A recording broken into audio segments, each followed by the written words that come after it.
नमस्कार। Nobel online classes में आपका स्वागत है। मैं हुकुम सिंह चारण। आज हम हिंदी विषय के एक जो महत्वपूर्ण जो टॉपिक है क्रिया, और क्रिया पर हम आज पढ़ेंगे। पढ़ने से पहले हमें इसे जानना होगा कि क्रिया का जो अर्थ क्या है।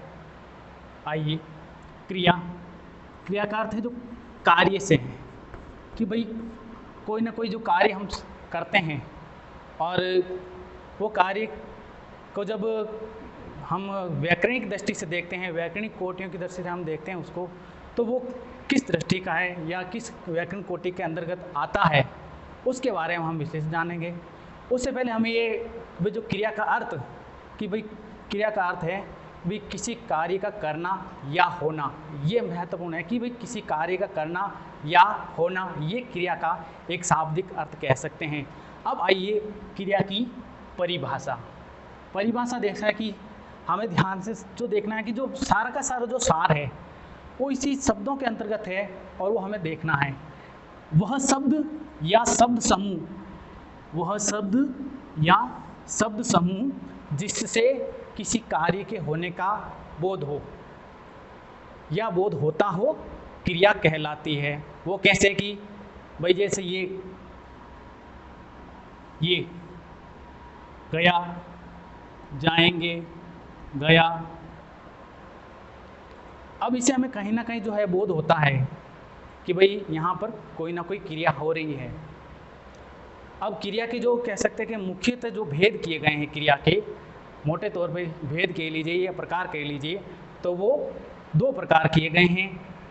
और एक है कर्म के आधार पे, और दूसरा है रचना या संरचना के आधार पर।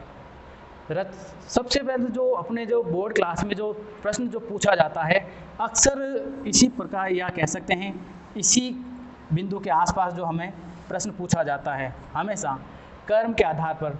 और प्रश्न का जो कह सकते हैं कि जो पूछने का जो तरीका या प्रश्न का जो पैटर्न कह सकते हैं इस प्रकार रहेगा कि कई बार जो है इसकी डेफिनेशन पूछते हैं कर्म के आधार पर। जो लगभग लोग जो प्रश्न अपना है जो यहीं से पूछा जाता है 10वीं की बोर्ड के जो विद्यार्थी हैं उनके लिए, कि अकर्मक की परिभाषा पूछ लेंगे और अकर्मक का आपको एक उदाहरण देना होगा। इस प्रकार का प्रश्न पूछा जाता है। सामान्य इंट्रोडक्शन के लिए कह सकते हैं कि फिर सकर्मक में पूछे तो सकर्मक की जो है परिभाषा पूछेंगे और एक आपको उदाहरण देना होगा।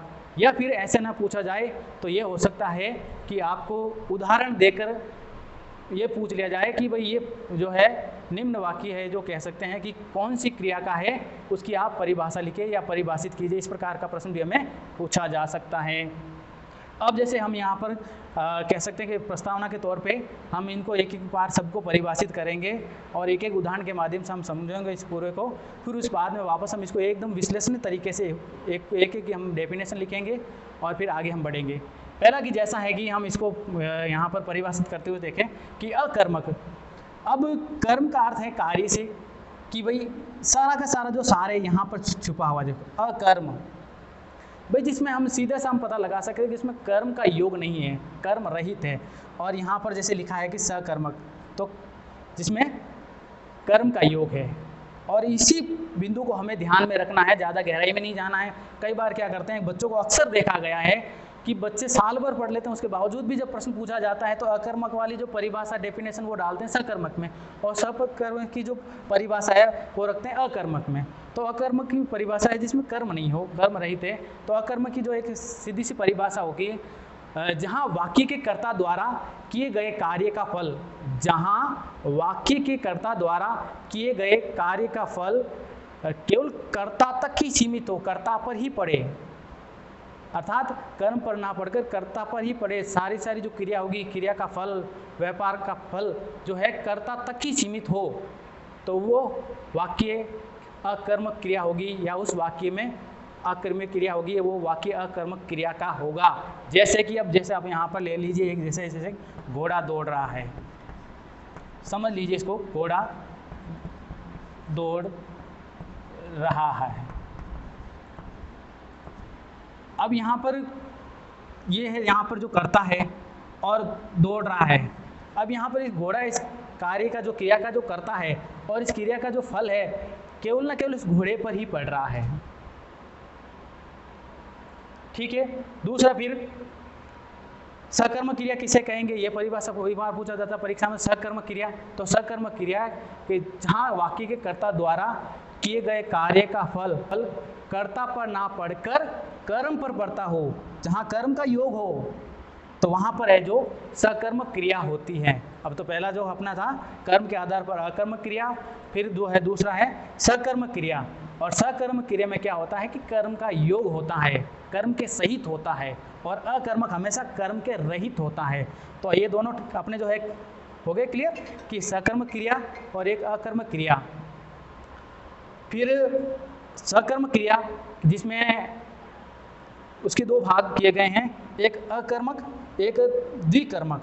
अब इसके जो उपभाग कह सकते हैं, तो इसके दो भाग हैं सकर्मक क्रिया के। तो एक कर्मक जैसा कि नाम से प्रतीत है कि भाई जो है वाक्यांश है, वाक्य है, उस वाक्य में एक कर्म मौजूद है, एक कर्म मौजूद है। जैसे राम गांव जा रहा है, तो यहाँ पर एक कर्मक हो गया।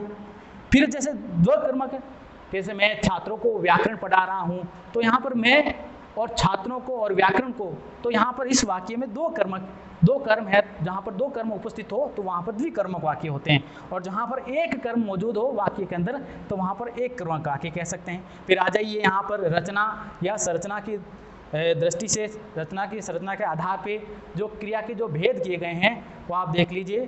पहली जो संयुक्त क्रिया, पहला इसका जो भाग है कह सकते हैं कि पहला जो स्वरूप है तो है वो है संयुक्त क्रिया। तो इसमें है वे क्रियाएं जो दो या दो से अधिक क्रियाओं के योग से बनती हैं, वे संयुक्त क्रिया कहलाती हैं। और इसको क्या कि वाक्य में नवीनता लाने के लिए, जैसे अभी इसका वाक्य होगा कि पानी बरसने लगा, मैं यहाँ लिख देता हूँ कि जैसे पानी बरसने लगा, पानी बरसने लगा।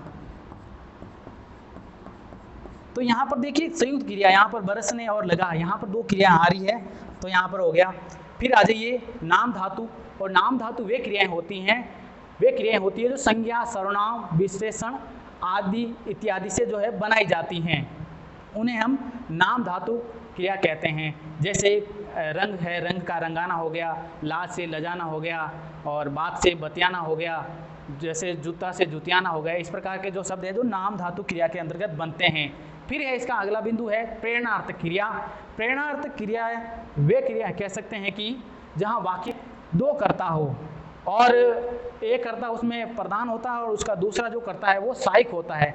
लेकिन इस कर्ता का जो कह सकते हैं कि प्रदान करता है वो किसी कार्य को स्वयं ना करके किसी सहायक कर्ता के द्वारा उस कार्य को संपादित करता है, उस सहायक कर्ता के द्वारा उस कार्य को संपादित करता है।